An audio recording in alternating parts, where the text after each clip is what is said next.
Hi, everyone, and welcome. My name is Celivette Guerra. Today, I have the mighty Skye Baxter. She is a transformational mindset coach. She works with women determined to break free from conditioning patterns, dissolving limiting beliefs, and also discover their unshakable inner confidence, finally eliminating the need to fit into someone else's box of expectation, allowing them to live a life full of freedom. Skye Baxter is a licensed neurolinguistic practitioner where she uses techniques to aid her clients' self-healing abilities and reverse what was once seen as a hopeless situation. Skye has also worked as a health coach and fitness coach. And with that, I welcome Skye. Thank you so much for being here today. Thank you for having me. And I totally love that intro. I'm just like, I'll get you to like intro me all the time. Well, you're amazing. I really appreciate you being here today. No worries. Thank you so much for having me. Now, I wanted to say we can all really relate when we become stuck and remain in a certain repeating cycle of destruction. I just wanted to know what, in your opinion, what does that look like? So I guess I'll get you to elaborate a little bit more. So when we're sort of stuck in a destructive cycle, are we sort of more talking like inside of a toxic relationship or then outside of one? I believe right inside of it, like right when you're starting to become aware and you're starting to feel a little bit confused and looking for clarity, like, is this what's happening? Is this the situation or the connection I have currently right now? Yeah, definitely. So yeah, we tend to get stuck in sort of like destructive cycles like that for a couple of different reasons.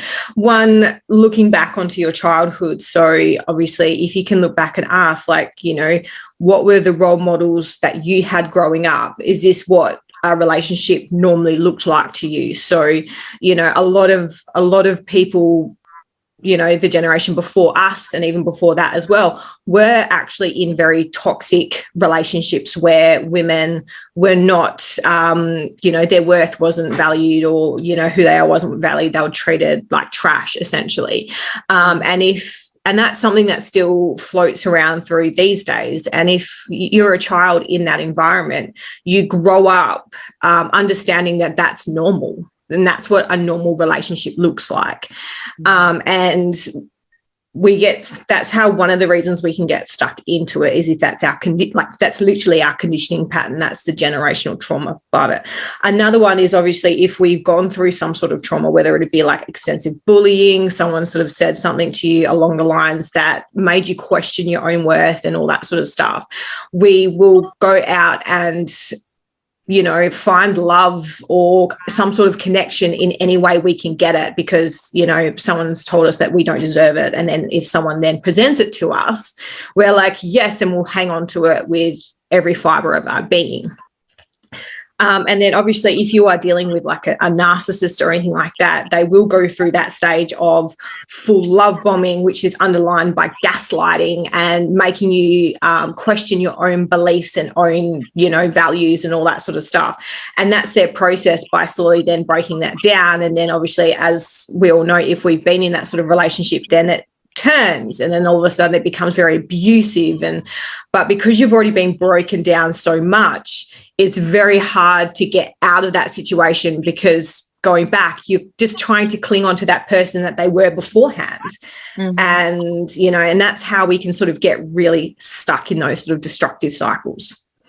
I agree completely. That was so beautifully explained. And I was going to ask, you know, how that affects us as how we start identifying ourselves long term. And you already kind of touch base into that a little bit as you explained that, you know, we take that on as an identity and we don't know how to become unstuck. And yes. A lot of times, as you said, we believe the beginning, right? How it was in the beginning, how they acted. And, you know, you live in this false hope that it's going to go back to that. Yeah. Oh, if they were that way once, I'm creating this damage, and then you're taking on the whole responsibility of the relationship, which then carries on more weight. So that is beautifully explained.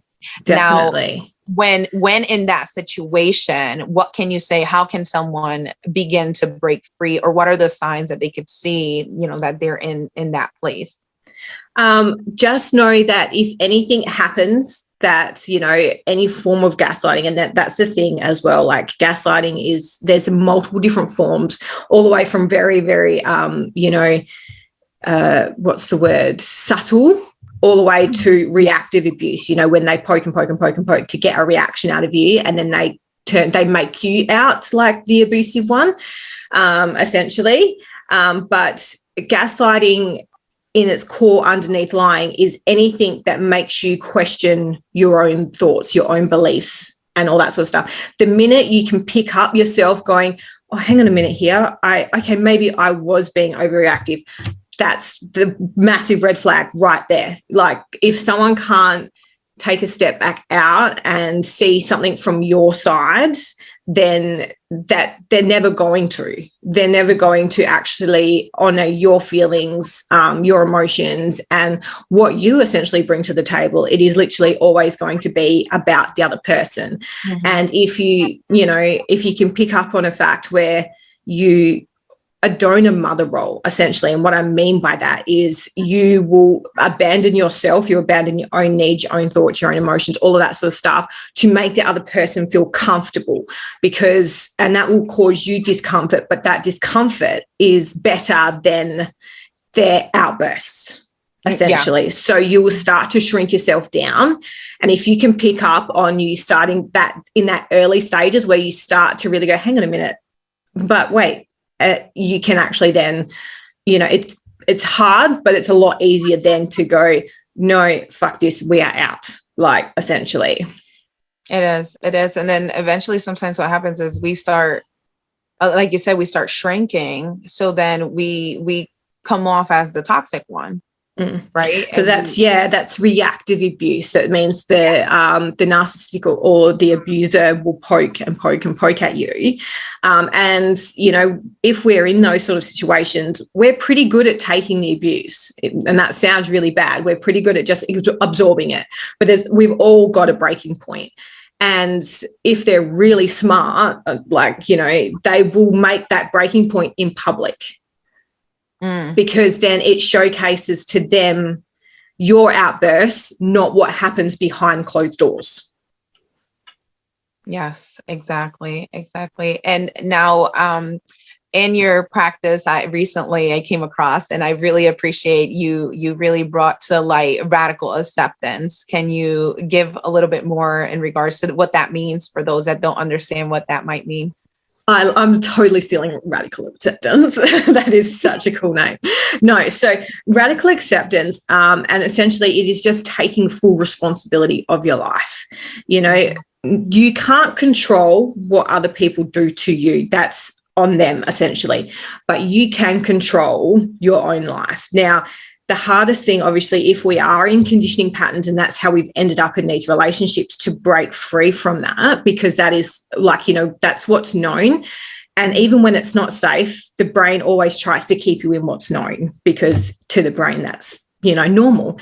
But it's understanding and accepting the fact that whatever happens within your childhood, you were in no control of. You had two parental figures or one parental figure, or however the dynamic of your family worked, that were in control of the choices that, to keep you alive, fed, all that sort of stuff. But once you hit a certain point, you are in control of your own actions, essentially. And as sucky as it sounds, and as hard as it is sometimes to take on board, and this is the hard truth, is we choose to go into those relationships. We allow those people to do those things to us, essentially. And once you have that, and once you have that vital piece of information, it is so much easier to take your power back, because you're like, well, I'm no longer allowing this, and that's where true healing really starts, is where you go, no, I understand. And even if it is a conditioning pattern, like I was in one, you can then go, I can understand why I made the choices that I made, but I'm now making different ones. Exactly. Exactly. I could so relate with that. And I do agree completely with what you just said. It really just comes to really pausing enough to really see the situation as it is, not worse, but also not better, and Yeah. owning that responsibility and taking accountability and radical acceptance for your happiness and what has happened, and understanding that's in the past. What can I do from this moment going forward? And that's what you broke down, which is so beautiful. Now, Yeah. when this comes about, right, and we take this action, what happens with the people around us that you can share? Yeah. So there's two different outcomes we can have with the people around us. And it all depends on what the people around us, what their role in your life is. So a lot of the times, if you are in a conditioning pattern and, you know, all that sort of stuff, you spent your whole life adorning your own self to making sure everyone else was okay, abandoning your own needs, all that sort of stuff, you're going to have, sucky as it sounds, you're going to have a lot of energy suckers around you, like energy vampires. What I mean, they're only in your life because you provide them something. You know, they are not in your life for your, like, you know, to be there for you. It's like a very one-way friendship. So a lot of the times when we go through these sort of changes and we sort of do kind of wake up and go, hang on a minute here, I'm worth so much more than this. These people are going to, one, be reactive, get angry, gaslight, trying to question you. Oh my God, you've changed. You used to be so cool. Like, you know, all this sort of stuff. But know that they're only doing it because the way you were before benefited them, essentially, in some way. And those people will drop off. And that is okay. What is also okay, which I don't think is spoken about enough, is the fact that we grieve those relationships. It is okay. You know, they were a part of your life and in a situation within your life. So it's okay to grieve them and let them go. Family, same thing. If you had like a mother role or a father role that was sort of a bit more, you know, on the narcissistic side, and then obviously on the people pleaser side, or the, you know, uneducated empath side, as they would call it, they are going to be triggered by your healing.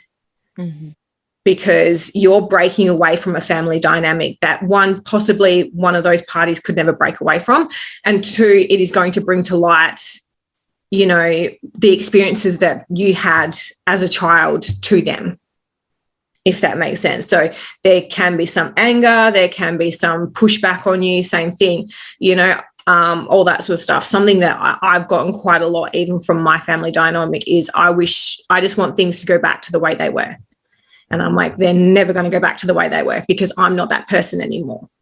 Exactly. You know, or on the complete flip side, you're going to have all these amazing people come out and go, oh my God, yes, you saw the lights. Like, you know, yes, I'm so proud of you. I'm so happy for you, you know, all this sort of stuff. And as you start healing and as you start growing, you're going to inspire other people. You're going to help other people just by you on your journey, for those people to go, watching you, I got the strength to remove myself from a toxic situation, all that sort of stuff. You know, so there are two sides of a coin, essentially, but, you know, always pick the second side, because having the people in your life that are going to support you no matter what, and then, you know, be there with you as well, are the people that essentially are going to help you grow. Absolutely true. I do agree with the grieving. It's really not mentioned that it's okay to feel the pain. It's okay to grieve it. It's okay to allow the process, because it just means you have a big heart and you do love them. And it doesn't mean that you don't care for them. It's just right now you're taking care of you, and you have to be priority number one. And that does not need to be identified as being selfish, right? It's just, you have to take care of you, because if you don't take care of you, who's going to take care of you? And those that are going to celebrate you, they're just going to empower you to continue to push forward towards a new direction that at the end of the day, it's going to be healthier and more fulfilling for you. So I completely agree. Now, you've mentioned a couple of times the word gaslighting. Can you, just for those people that don't know what that may be, can you just shine light to what that is? Yeah, so the core driving of gaslighting is to make you second guess yourself, create self-doubt within your thoughts, your values, your beliefs, all that sort of stuff. The whole underlying of that is like essentially what gaslighting is. They're doing it to break you down, to make you second question yourself, because then it's a lot easier then for them to control and manipulate you if you don't trust your own self, because then you're going to go outward for validation rather than validating within and going, no, hang on a minute, no, I truly believe this is what I'm standing up for, all that sort of stuff. You're going to constantly go out for that. Is this okay? You know, all that sort of stuff, because they've made you question, like, self-doubt yourself so much that you have lost all trust within yourself. As I said as well, another form is on all the way on the other end is the reactive abuse, where they poke and poke and poke and, like, you know, pick and pick and pick at you to cause a reaction from you, to bring out anger, to bring out frustration, to bring out those feelings in you. So therefore they can then put the blame on you, which in the other turn makes you go, okay, maybe I am the bad person. As you said, this is all my fault. If I could just do better, then he would be better. Or if I could just do better, she could be better. All of that sort of stuff. That is essentially what gaslighting is. It's just, you know, legit a form of manipulation to break you down. And I like how you use the term, because those are key words. The shoulda, coulda, woulda, right? I should have done this. I could have done that. Differently.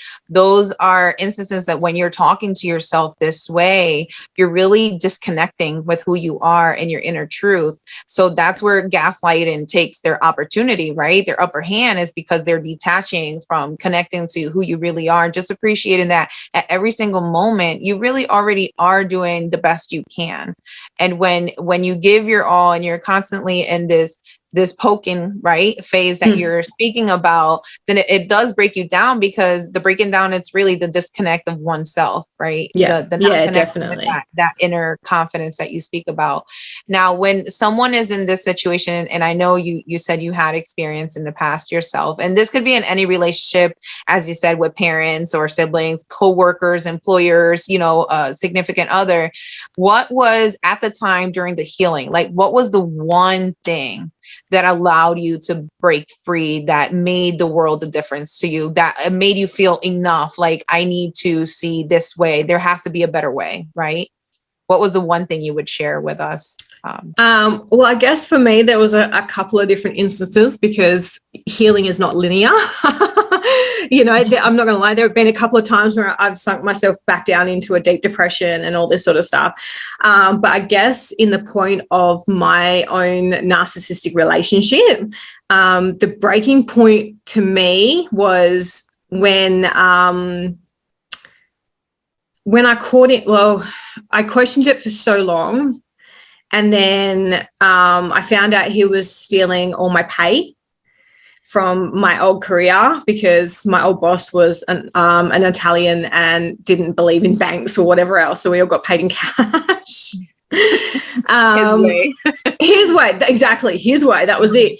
But he was a drug addict. So he would steal all my money for his habit, lied about going to work. And then I think the absolute breaking point for me was when I found out that he was saying he was going to work every single day, but he wasn't. He was actually leaving the house. And I was still living with my parents at this time. Waited till I left to go to work and then would come back. So he wasn't, at his parents' house. And it was only because my mum and my stepdad took 2 weeks off work and came and approached me and said, hey, he's been here for 2 weeks. He's not working here. And then I rang his boss, and he said, no, he's not been at work. Actually, he's been saying he's really sick. I went, nope, he's not. Sorry. And then when he found out what I'd done, obviously the backlash that I copped from that was gnarly. And I just went, he left. He abused the shit out of me and then left. And I just went, you know what? I am done. And I want to say this to everyone in this situation. I did one of my things that broke my values was I broke up with him through text message. That is okay. 100% that is okay. I knew within myself, and this was the part of me that really woke up. If I allowed him to be back into my presence where I could see him, he would manipulate his way back in. So for me to get out was to not allow that contact. As you all know, with narcissists, no contact is obviously the best route. So I sent him a text message. I don't think this is going to work anymore. I want you to pick your stuff up between this time and this time, a time when I wasn't going to be there, and all this sort of stuff. And yeah, that's the way I got out, essentially. I've had friends and clients in similar situations that, they essentially waited till they went to work and packed up their stuff and left, and all that sort of stuff. It is literally, you can't face these people and expect to get out of the situation. It's almost like you have to be sneaky and just leave and have no contact, even though that in itself is so fucking hard. I want to appreciate, I so appreciate your transparency and your vulnerability, right? Sharing your story and just being so raw and so open. Thank you so much for sharing that with us. And it's so true that it is okay to just do it through a text message, right? Because or even just don't say anything, just pack and leave and just hide. That's your strength. That's the best you were able to do. You finally looked at yourself and said enough, and it took for your parents to let you know what was happening, but the minute you saw it, you acted upon what was best for you. If not, you realize that if I was in front of him, he's gonna have some sort of control over me. So that is so brave. Now, if there was one thing at the time, anyone you wish, that is something that you know now, but that you wish someone back then could have told you, or something that you learned and you didn't hear from anyone, you just learned it on your own, but you have this opportunity where you can share it with someone that might be listening today, what would that be? Well, essentially, I guess from the outside coming in, so like I know a lot of these people that are stuck in these situations, it's very hard for friends and family to go, this person's really evil, this person's really toxic, and because you do get that reaction, because, and that's because somewhere deep down inside yourself, you know that this person is not good. But because your self-worth is entirely hung up on this person at the moment, it's very hard to disconnect. So I guess as a friend and as being a friend as well, on the outside, watching a girlfriend go through this, just be consistent in some way. I always said, come on, girl, get out, all this sort of stuff. You can do this, and use leverage, I guess, so to speak. So for my friend in this situation, she fell pregnant. And without going into any of the gory details of what that poor woman went through, I said to her, what is going to happen when your baby is born? How is he going to treat her? And that for her was the breaking point, because she was like, I know what this is like. I'm not putting my child through this, and left. If you don't, if we're still in situations with children and stuff like that, same thing, use leverage.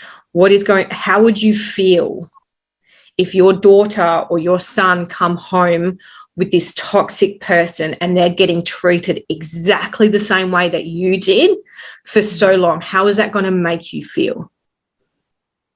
And if the feeling's not good, then it's time to get out. Because as parents, and I know you've got little ones, I've got little ones as well, and that was one of my biggest leverages to change was my children. I didn't want my children to have the same childhood I did.